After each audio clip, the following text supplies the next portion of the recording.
niños pueden pasar a su clase.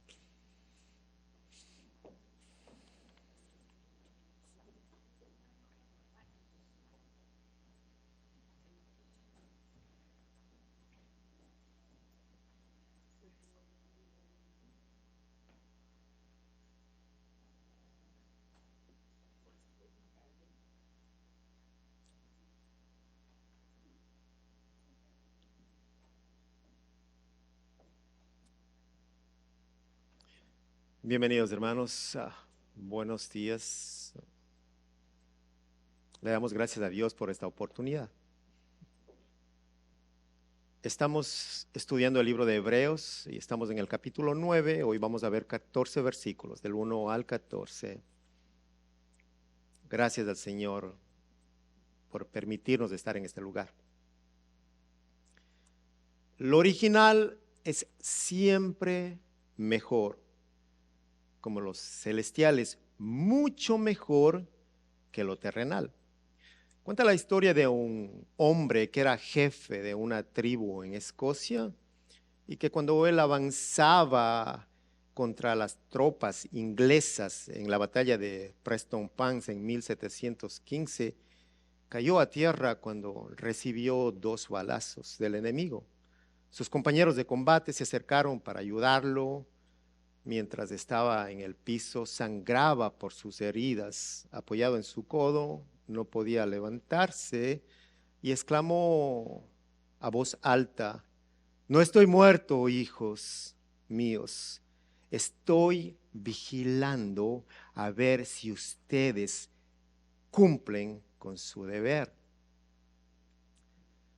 Cuando nosotros batallamos con las huestes de las tinieblas, nuestra fe se debilita y pensamos que nuestros enemigos avanzan y nos olvidamos de nuestro defensor que pelea por nosotros, que Él no está muerto, que Él está vivo y que desde su trono celestial está mirando todo el tiempo a ver si nosotros cumplimos con nuestros deberes. Él nos salvó para su servicio. La conciencia del hombre está sucia, está manchada del pecado y solamente puede ser purificada en la presencia de Dios, gracias a la sangre de su Hijo amado Cristo Jesús, derramado en la cruz para el perdón de pecados y para la limpieza de la conciencia del hombre pecador. Mientras que las obras, los sacrificios, la alabanza, las ofrendas no nos purifican. Sin embargo, son necesarias como parte de un culto a Dios. Cuando nosotros hablamos de sacrificios en la actualidad, nos referimos a las palabras del apóstol de David, los sacrificios que agradan a Dios, el espíritu quebrantado, un corazón contrito y humillado, sacrificios que agradan a nuestro Señor. Hemos sido salvados, pero ¿para qué hemos sido salvados? Hemos sido purificados para servir. Pero el pueblo de Dios se ha olvidado del servicio que la palabra de Dios demanda.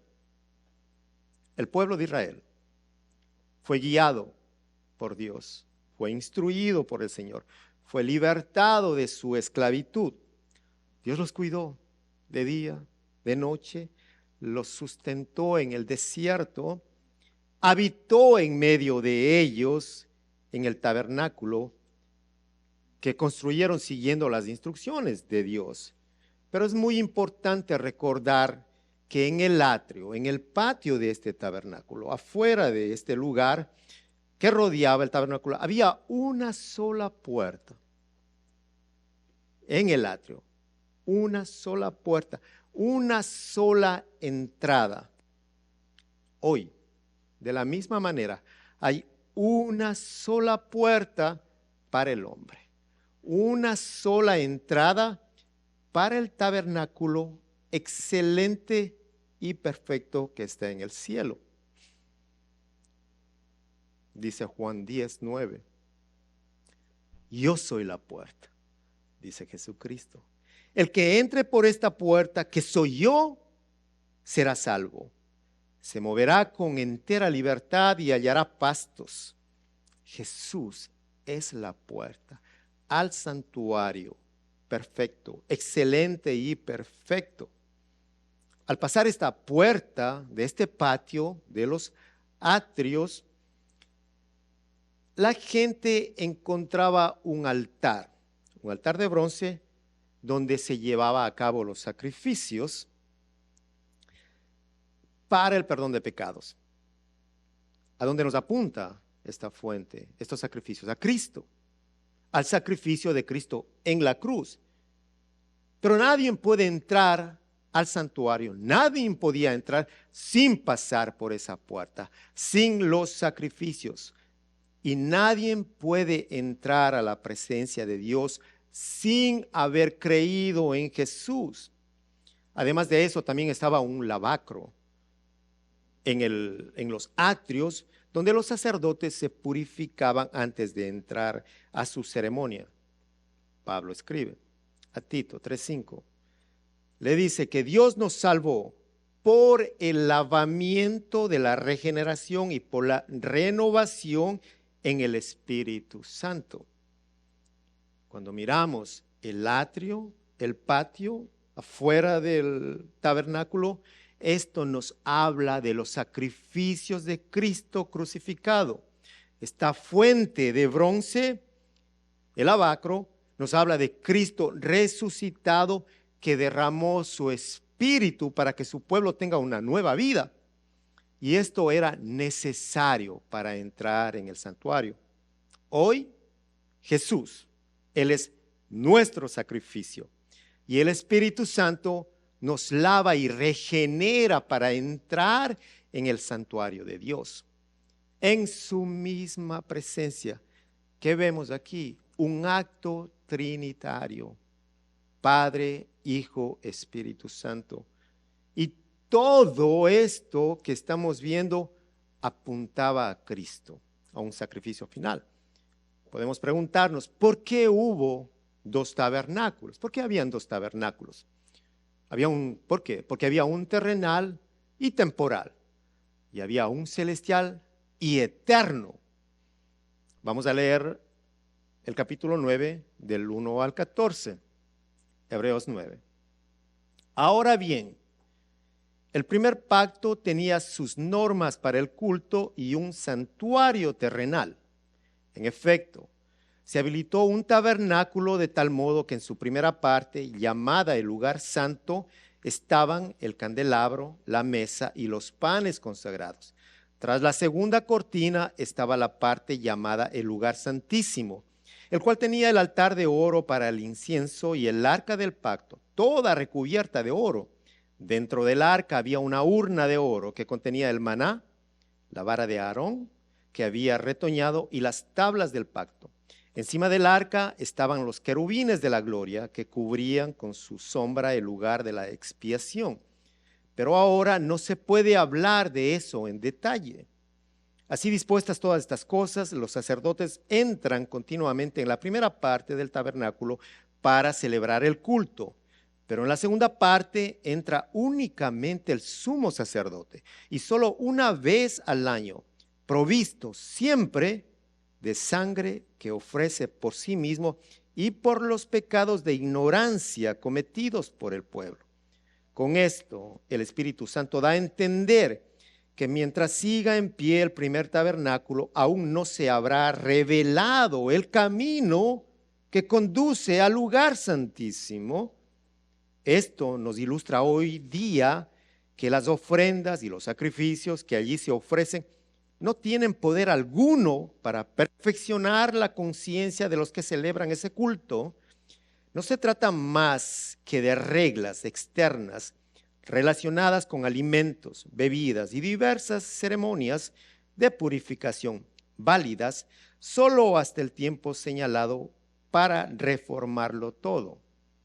Cristo, por el contrario, al presentarse como sumo sacerdote de los bienes definitivos en el tabernáculo más excelente y perfecto, no hecho por manos humanas, es decir, que no es de esta creación, entró una sola vez y para siempre en el lugar santísimo. No lo hizo con sangre de machos, cabríos y becerros, sino con su propia sangre, logrando así un rescate eterno. La sangre de machos cabríos y de toros y las cenizas de una novilla rociada sobre personas impuras las santifican de modo que quedan limpias por fuera. Si esto es así, cuánto más la sangre de Cristo, quien por medio del Espíritu eterno se ofreció sin mancha a Dios, purificará nuestra conciencia de las obras que conducen a la muerte, a fin de que sirvamos al Dios viviente. Bendita es la palabra de Dios. Título para este mensaje: Tabernáculo, excelente y perfecto. Hemos visto dos ministerios en un marcado contraste: el sacerdocio levítico terrenal y el sacerdocio eterno celestial, que le corresponde a Jesús, el sumo sacerdote según el orden de Melquisedec.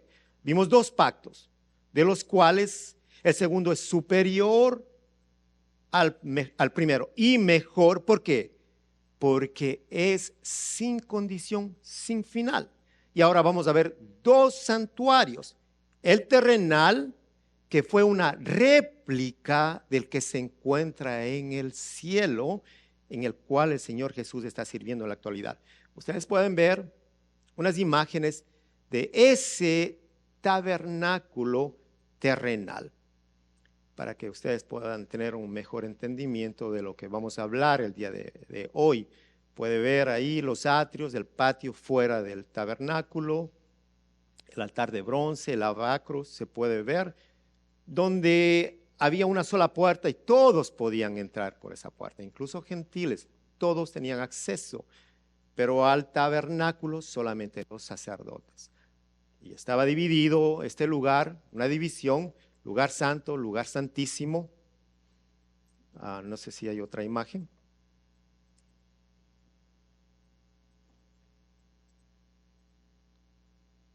Había una división en el tabernáculo. Este tabernáculo que usted está viendo era una copia, era una réplica del excelente y perfecto tabernáculo que está en el cielo.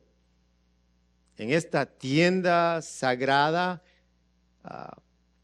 le sirvió a los judíos por 40 años que estaban en el desierto, y fue un modelo para la construcción de los templos, más adelante de los templos en Jerusalén.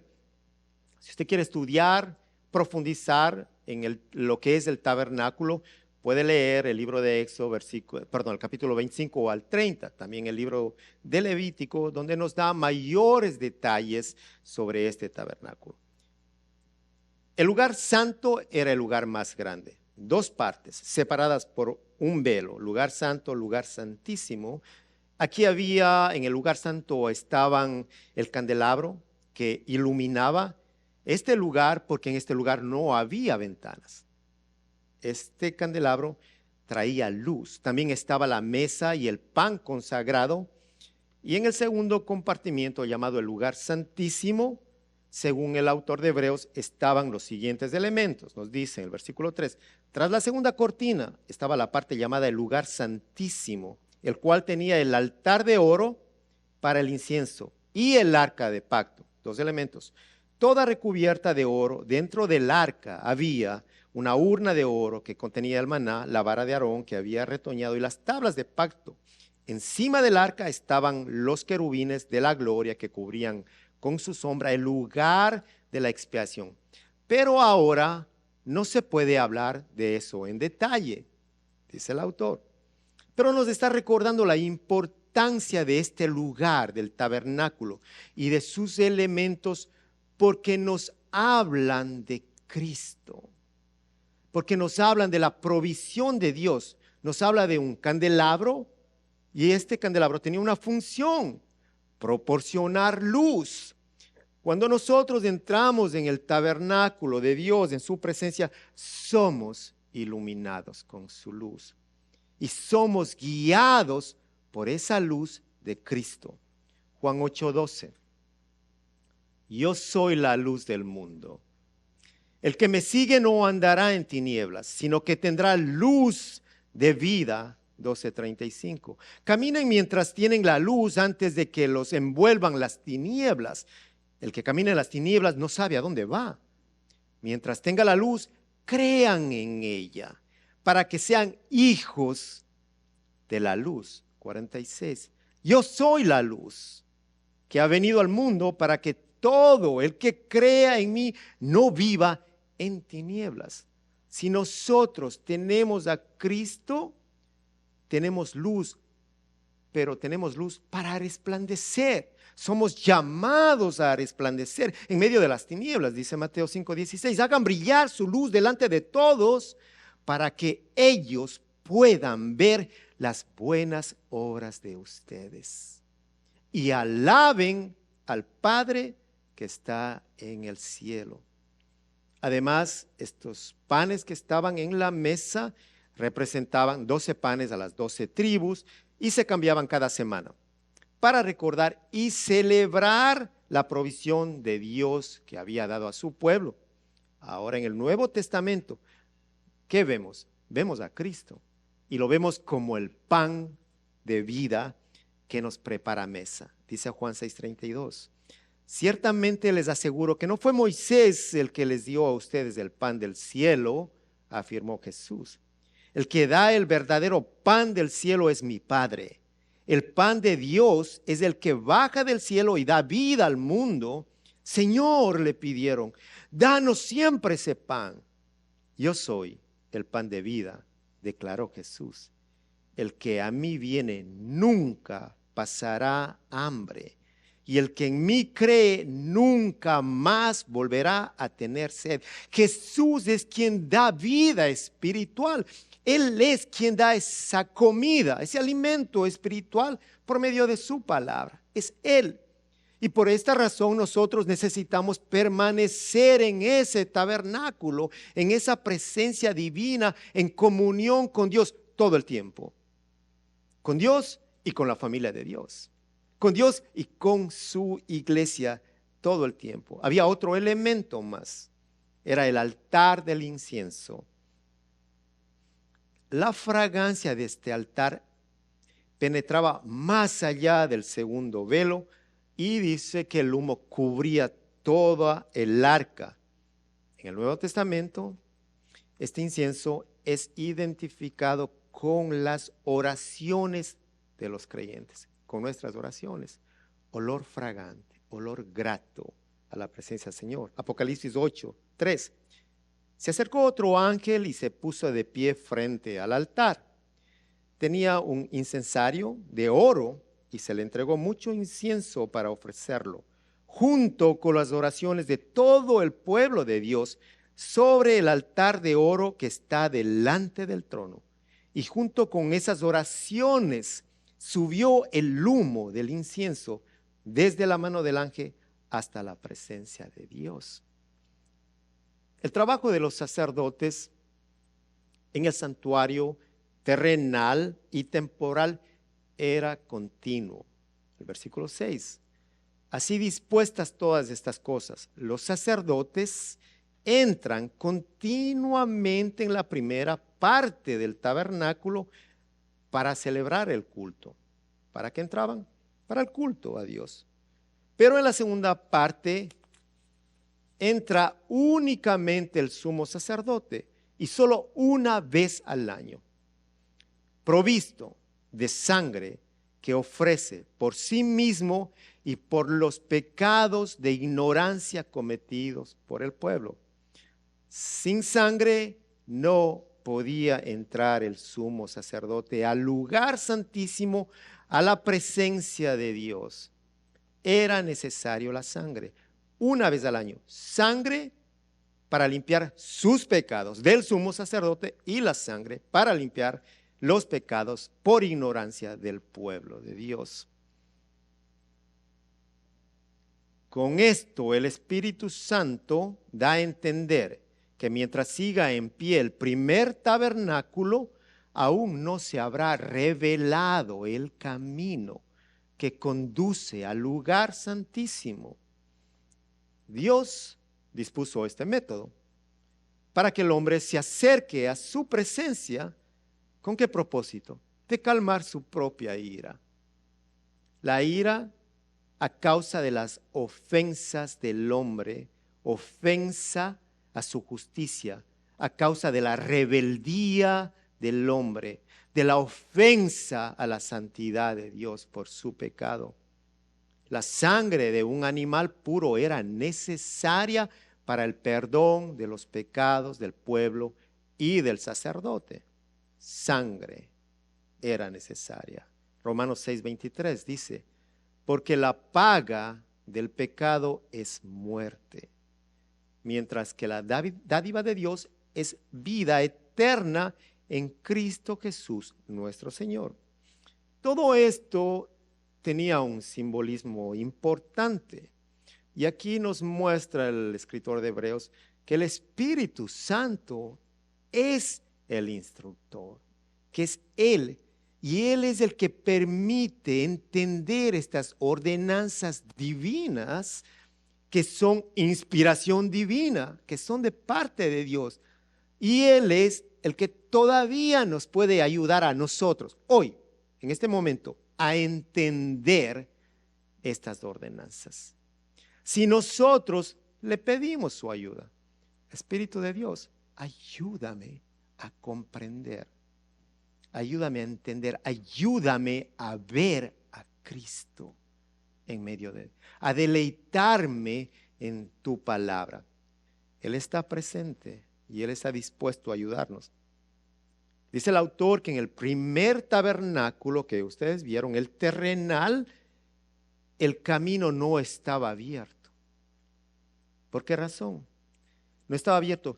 Y que el hombre solamente podía acercarse a Dios por medio de un mediador. ¿Quién era? El sumo sacerdote.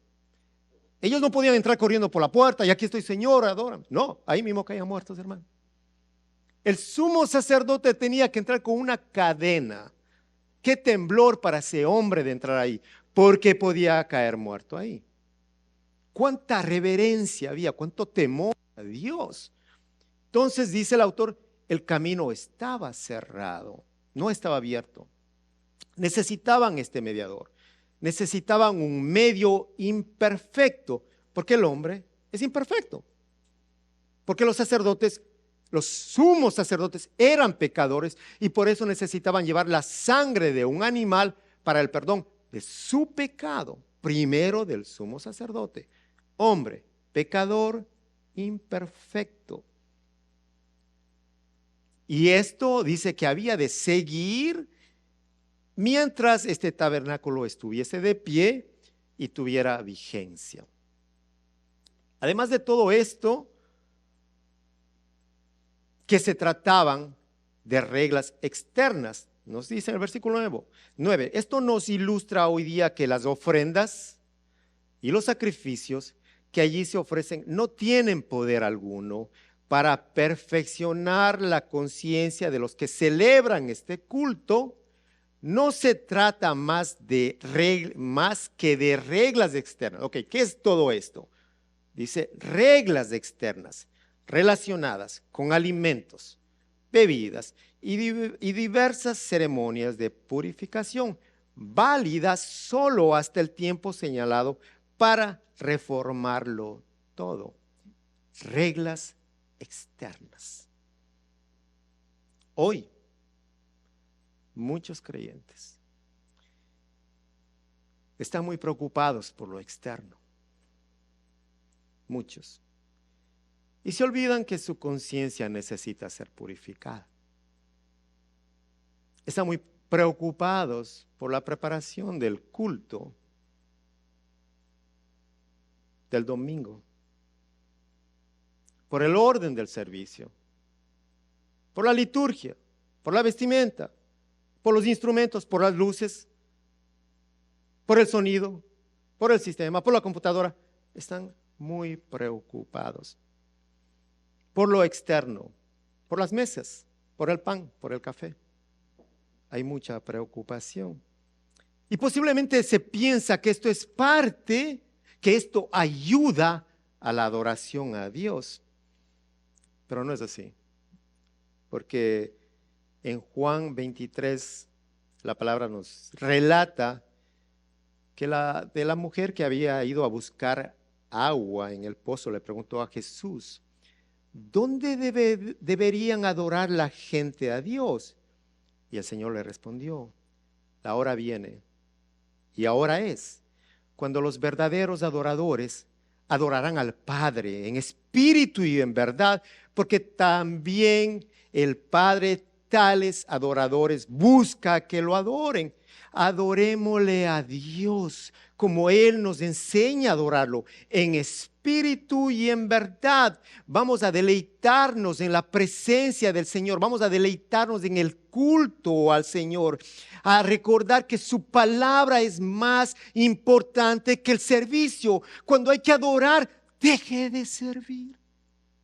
Cuando hay que adorar, vamos a adorarle al Señor. Cuando hay que escuchar la palabra, siéntese y escuche la palabra de Dios.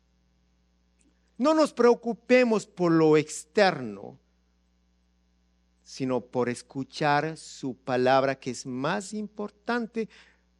Es la única manera que usted va a crecer. Es la única manera que usted puede dar fruto. Y va a dar fruto en abundancia cuando coma la palabra de Dios. Necesitamos adorarle al Señor como Él nos manda a adorarlo.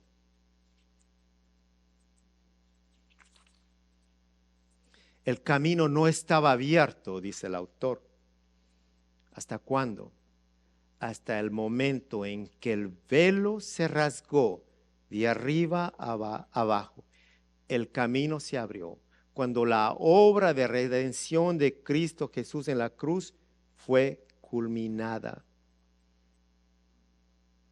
Vemos que todos esos sacrificios, las ofrendas, las ceremonias, solo tenían que ver con lo externo, pero no podían limpiar la suciedad de la conciencia producida por los pecados. Era una pureza ceremonial.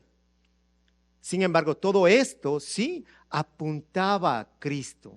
Todo esto importante, hace sacrificio final en la cruz, donde se abre el camino, donde se rasga el velo para que haya una entrada libre.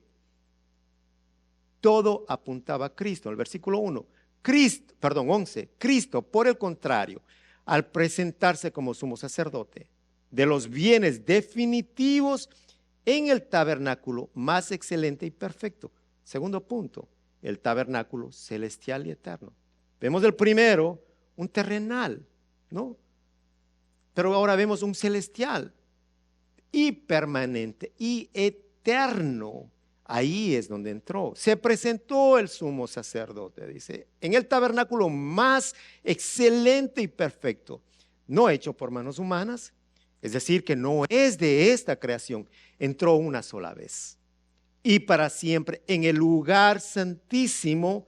No lo hizo con sangre de machos cabríos y becerros, sino con su propia sangre, logrando así un rescate eterno, una salvación eterna, hermanos.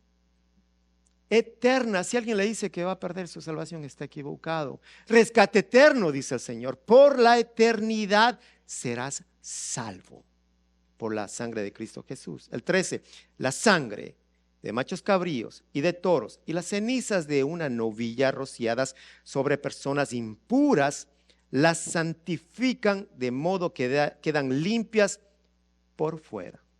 ¿Qué hacía esto? Una limpieza externa. Pero ¿qué pasó con la conciencia? Estaba manchada, estaba sucia, porque esto no podía limpiar su conciencia. Pero el sacrificio de Cristo Jesús, su cuerpo santo, puro, es el único y suficiente. Tras la imperfección, ¿qué llegó? La perfección. Luego de la escasez, llega la plenitud que está en nuestro amado Jesucristo, nuestro Señor. Su sangre, nos dice, es eficaz.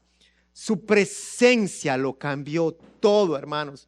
Y Él no vino al tabernáculo construido por hombres, a ese que usted vio ahí, a esa réplica. Él no vino allá. No a tabernáculo construido por manos de hombres, no, sino Él entró en el santuario celestial, dice el Señor. Piense usted, una luz de una velita, jamás, prende en su casa una luz, una vela, véala. Esa vela, esa luz jamás se puede comparar con la luz del sol. A las 12 del día no puede ni mirar el sol. No se puede comparar.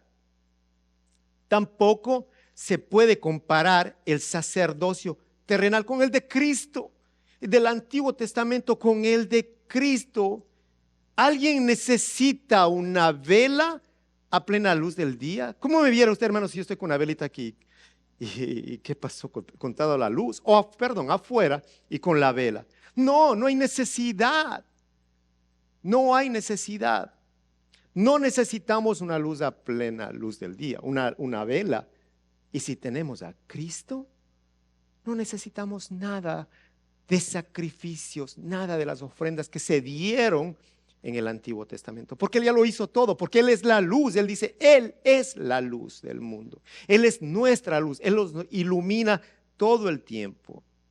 Al ascender nuestro Señor Jesucristo, Él entró en la presencia de Dios, dice, una vez y para siempre, porque había completado la perfección de su obra por medio de su sangre, esa obra de expiación completa. La expiación del sacerdocio levítico tenía vigencia por un año. Año tras año tras año tenía que entrar el sumo sacerdote. Era una limpieza externa y temporal. Además, por medio de sacrificios de animales, animal tras animal tras animal debía ser sacrificado. Pero todo esto no era suficiente. Eran suficientes para los que estaban presentes en ese momento, en esa época, aquellos que estaban representados por un sumo sacerdote terrenal. Mire ahora esto, el sacrificio de Cristo. Un sacrificio e incluye a todos los que creen en Él, a todos los que tienen fe en Él. Los animales que se sacrificaban eran sin mancha, eran animales limpios, sin mancha en su cuerpo externo. Pero Jesús fue sin mancha interna, sin mancha en su conciencia. Los animales fueron sacrificados sin entender, sin saber, no sabían lo que estaba pasando. Y aún los sacerdotes, escuche, los sacrificaban por obediencia a la ley, no por voluntad propia, sino por obediencia a la ley. Pero Jesús, ¿qué hizo? Jesús, el sumo sacerdote, se ofreció voluntariamente, hermanos.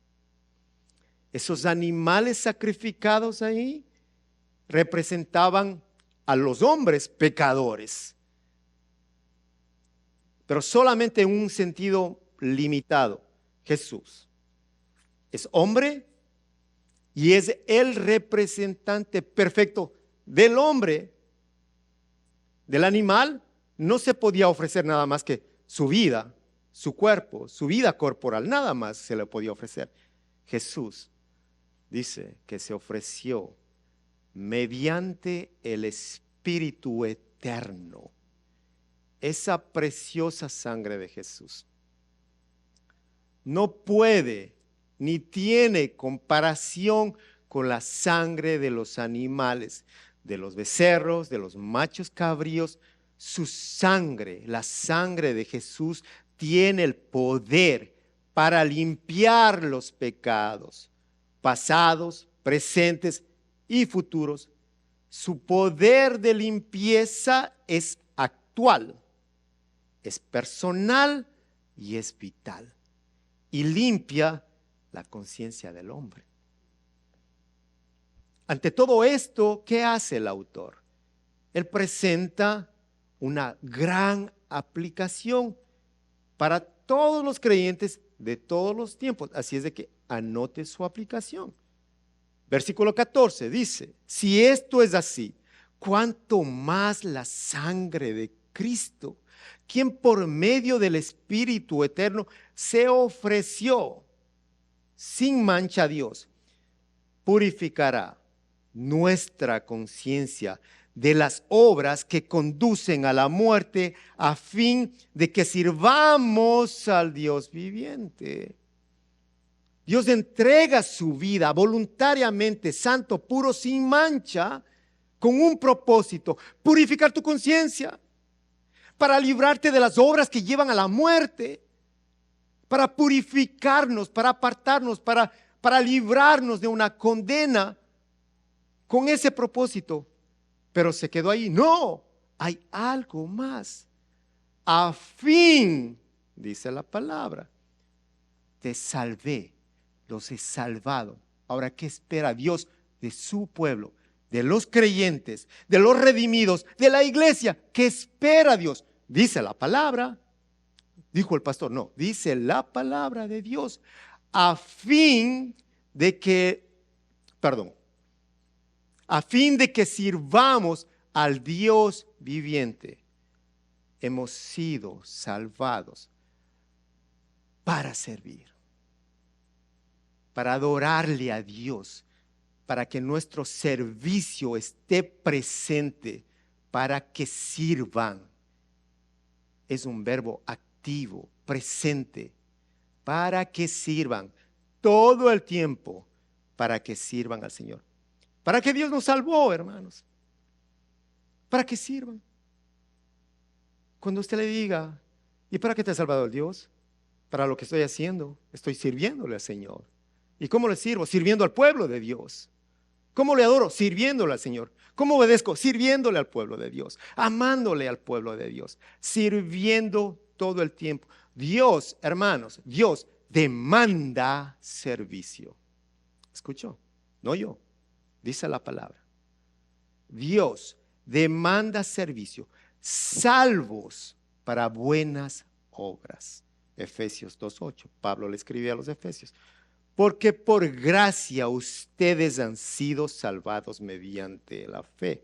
Esto no procede de ustedes, sino que es el regalo de Dios, no por obras, para que nadie se jacte, porque somos hechura de Dios, creados en Cristo Jesús para buenas obras, las cuales Dios dispuso de antemano a fin de que las pongamos en práctica, creados para la alabanza de la gloria, creados para servir al Dios viviente, rescatados, salvados, santificados, purificados, para servir al Dios viviente, para servirlo y adorarlo.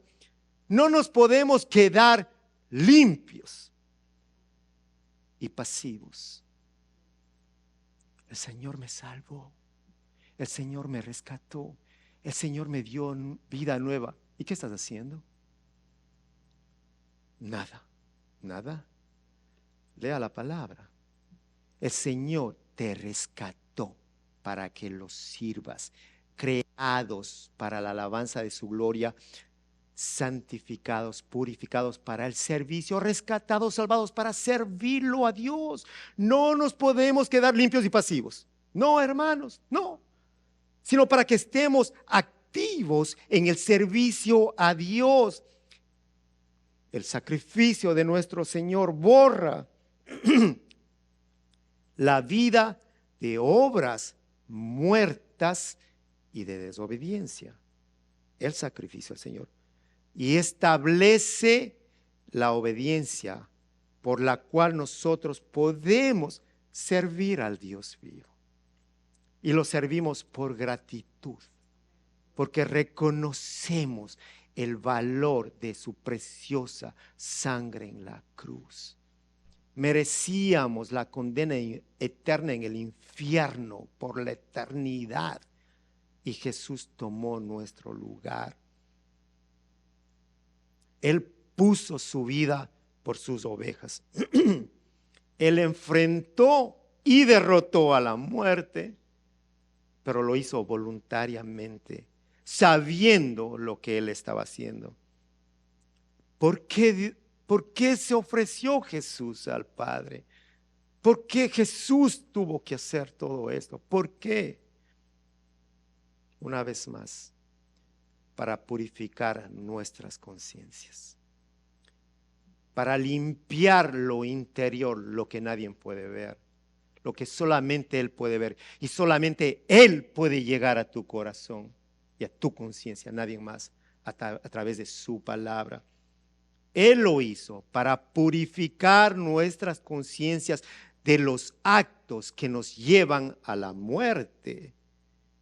Y por eso el creyente obedece sus mandatos. No lo hace obligado, sino lo hace en ese sentido de gratitud por lo que Cristo hizo por él.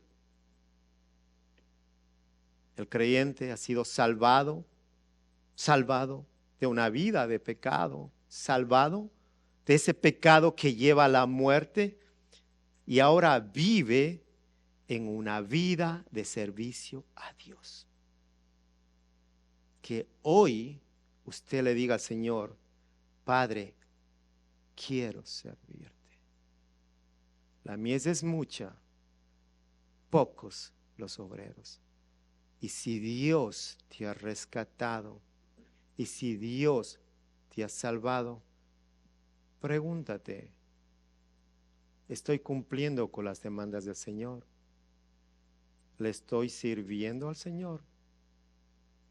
Si no es así, que el Señor te guíe y te ilumine a su servicio, para la gloria de su nombre, para que Él pueda ser exaltado con tu vida, con tu servicio. Porque Él ya lo hizo todo, Él lo entregó todo. Y lo que nosotros damos no es nada, hermanos. Escuchó ya su aplicación para el día de hoy. Sirva. Ahí está la aplicación. Sirva. Una vez más, sírvale al Señor. Si yo le sirvo a Dios, sirva a la iglesia. Sirva. Use los dones que el Señor le ha dado. Sirva. Ore. Pídale al Señor que le muestre, que ponga en su corazón el deseo de servir. Que hay muchos dones que están pasivos. Dios no quiere un pueblo pasivo, porque no podemos avanzar con pasividad. Vamos a servirle al Señor con gratitud y con devoción. Vamos a orar. Padre, gracias porque nos recuerdas que nos salvaste. Todo creyente sabe que tú entregaste a tu Hijo amado para que Él voluntariamente venga a esta tierra y entregue su vida en una cruz donde derramó toda su sangre para limpiar el pecado, para lavar nuestras conciencias. Tú lo hiciste por amor, Señor. Gracias por recordarnos. Gracias por traer a nuestra mente esa obra preciosa, redentora. Gracias, Jesús, porque a través de esa sangre podemos entrar en ese lugar santísimo, Señor, directamente a tu presencia todo el tiempo. Y queremos estar en ese lugar, Padre. Gracias a ti, Señor. Queremos servirte, Padre. Aviva el fuego en los corazones de tu pueblo para que te sirvan, Señor, para que deseen servirte como tú lo has demandado. Padre, gracias, te pido que bendigas en esta mañana a tu pueblo, a tu iglesia, a tus hijos. Bendícelos, Señor, bendice a sus familias. Señor, provee para sus necesidades, provee, Señor, para que ellos puedan servirte a ti, mi Dios amado. Gracias, Padre, hemos orado en el nombre de tu Hijo amado Cristo Jesús. Nos ponemos de pie y vamos a